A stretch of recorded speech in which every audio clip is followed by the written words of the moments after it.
Welcome to Guruvarya of the Academy. Learn everything in simple way. Let's start today's session.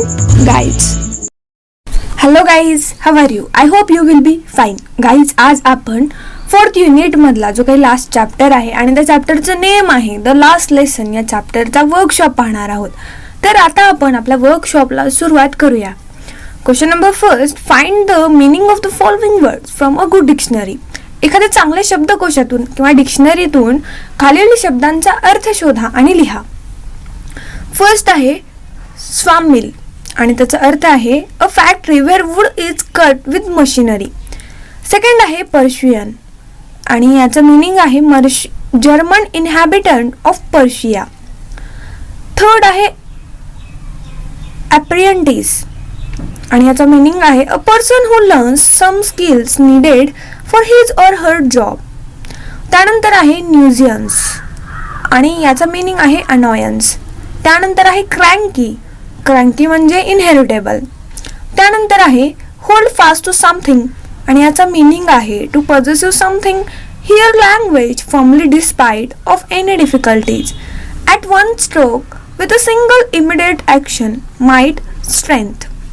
इथे आपला पहिला प्रश्न संपतो. आता आपण दुसऱ्या प्रश्नाकडे वळूया. दुसरा प्रश्न आहे list the people and their occupations mentioned in the story.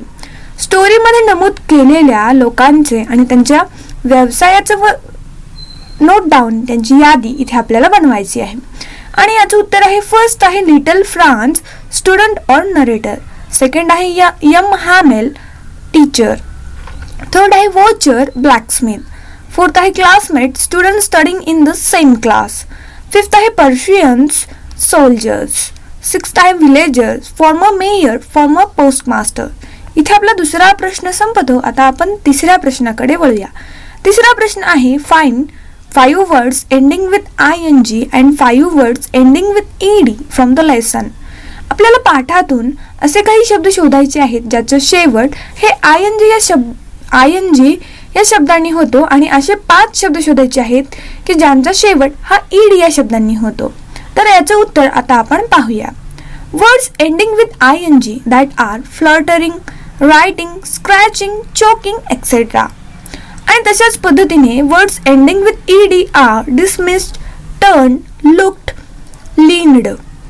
इथे आपला तिसरा प्रश्न संपतो. आता आपण चौथ्या प्रश्नाकडे वळूया. चौथा प्रश्न आहे Find 5 examples of commonly used past participle from the story. For example, said, learned. तर इथे आपल्याला 5 असे सर्वसाधारणपणे वापरण्यात येणारे पास्ट पार्टिसिपलचे फॉर्म जे की स्टोरीमध्ये आहेत ते शोधून लिहायचे आहेत. आणि याचं उत्तर आहे first got, second saw, third wore, fourth came, fifth put, sixth knew, seventh forget. इथे आपला चौथा प्रश्न संपतो. आता आपण 5व्या प्रश्नाकडे वळूया. 5वा प्रश्न आहे what is the meaning of the following words and phrases in the passage. खालील शब्दांचा किंवा खालील वाक्यप्रचाराचा अर्थ पॅसेज मध्ये काय आहे आणि इथे आपल्याला योग्य असा पर्याय निवडून त्याचं योग्य ते उत्तर लिहायचं आहे.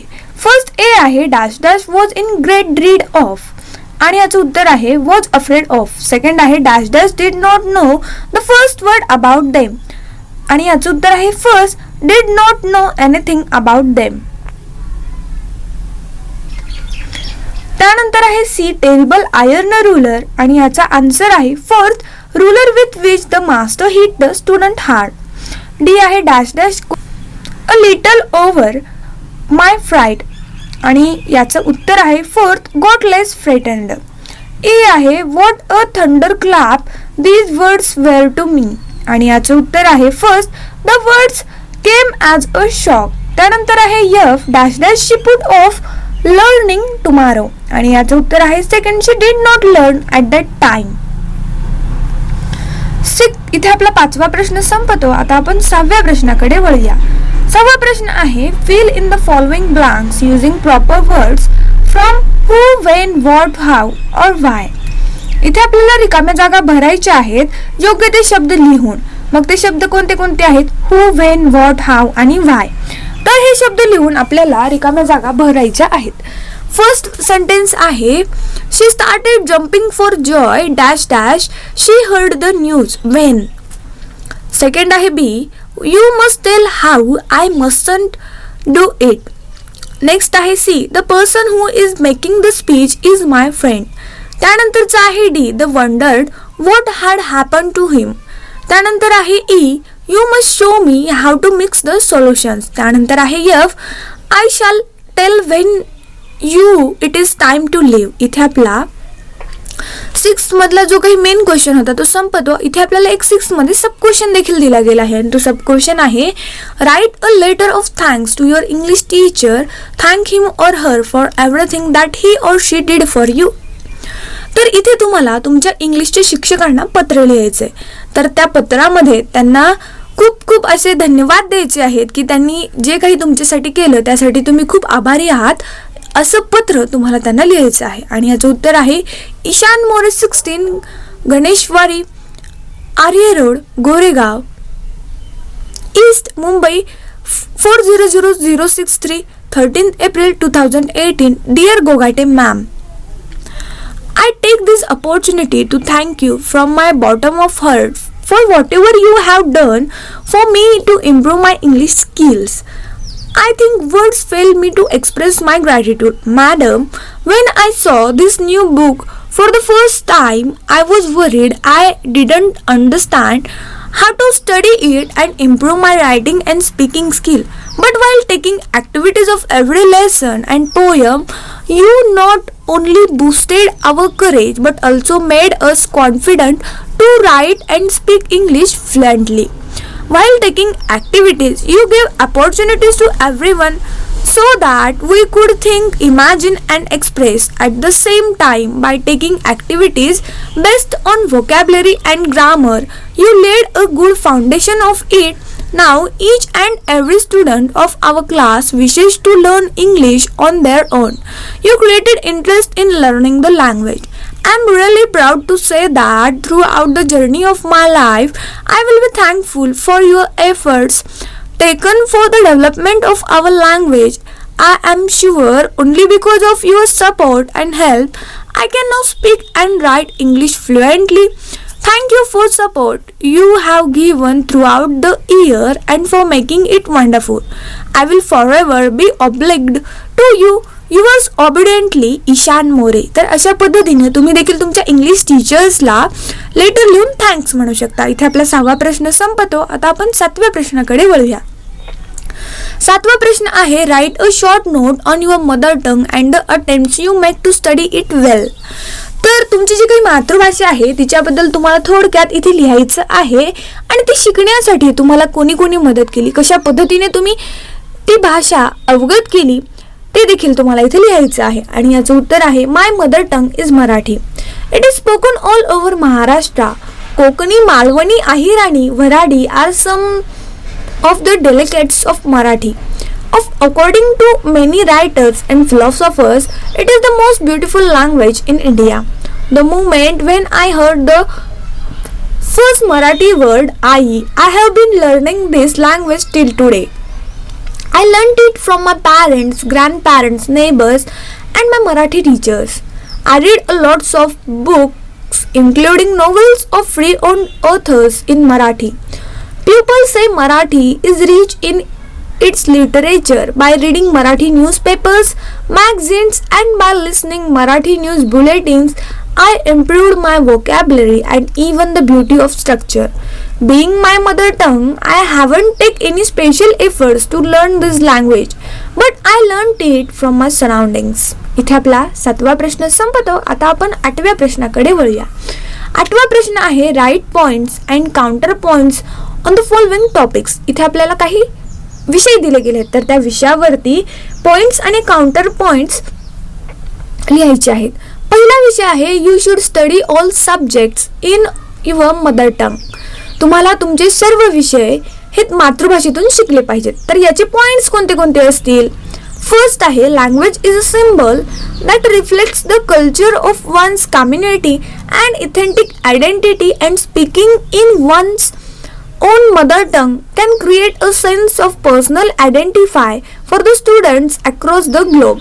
सेकंड आहे when students don't understand the introductions given by the teachers in English, they lose their confidence and they either choose to sit silently or repeat mechanically, leading to frustration and ultimately repetition failure and school dropout. त्याचे counter points आहेत. First आहे India is a country with too many languages, with some being state specific and Hindi being the national language. English being an international language has now become languages connecting the whole of India. On the other hand, we have our mother tongue languages which teach the kids about our culture and our past. Second point, if the introductions are given in mother tongue, then the question arises, how will they cope with English later on? The educationalist and policy must memorize the rules of grammar. Upmakers need to give it a thought. Second subject आहे म्हणजे दुसरा विषय आहे you must memorise the rules of grammar. तुम्हाला ग्रामरचे सर्व नियम आठवले पाहिजेत आणि याचे पॉइंट्स आहेत. फर्स्ट पॉइंट आहे language is the base of almost everything communicate. Points everything we do as human beings we cannot communicate, understand. We cannot without language.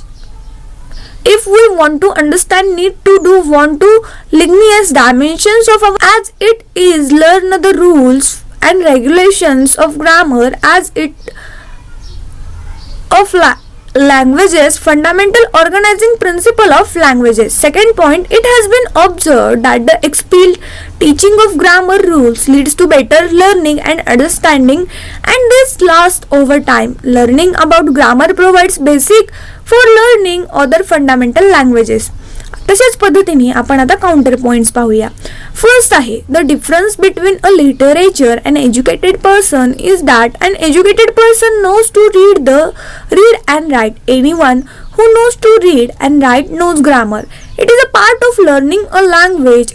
Why to take it up as a separate thing to learn and add to the stress level of the students.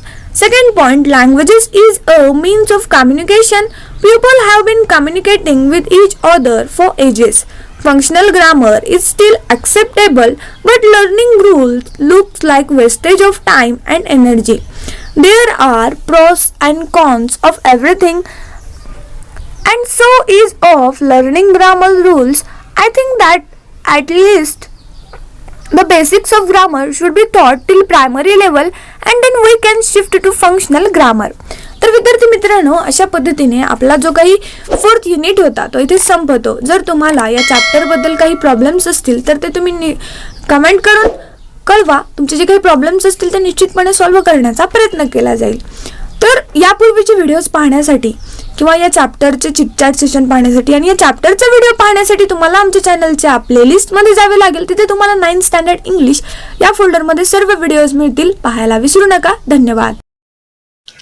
Thanks for watching video. जर तुम्ही आमच्या चॅनलला subscribe केलं नसेल तर लगेच subscribe करा आणि बाजूला असलेल्या बेल आयकॉनवर क्लिक करा. म्हणजेच तुम्हाला आमच्या नवीन व्हिडिओचे अपडेट भेटतील. आणि शेअर करायला विसरू नका, कारण जशी तुम्हाला मदत झाली तशी इतरांना पण होऊ द्या. Thank you everyone.